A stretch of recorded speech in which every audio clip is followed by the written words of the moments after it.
we are working on attitudes toward and experiences with science, technology, and industry. And to study the history of attitudes, I got to thinking, what better way than to look at some objects that would be alien to us. Being a business major, it's good to see the history of industry and technology and how it's changed and growing and developing. And I mean, that's all about a business and how to make it successful.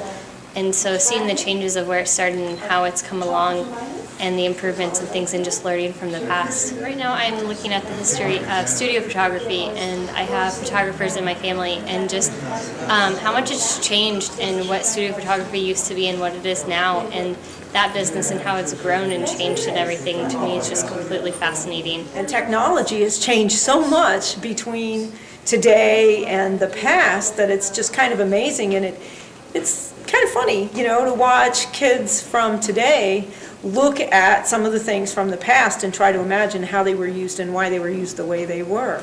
I love the way that this program is able to utilize things like the Historical Society's collections and take a look at the past through the eyes of the present. And when you think about technology, you know, today you can take your cell phone out and snap a picture.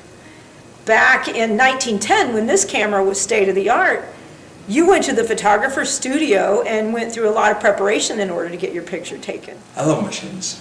I just love machines. Anything that moves or engine-wise, it just fascinates me, and that's just all I'm about. I like taking them apart, knowing how stuff works, and I'm a firm believer in wisdom.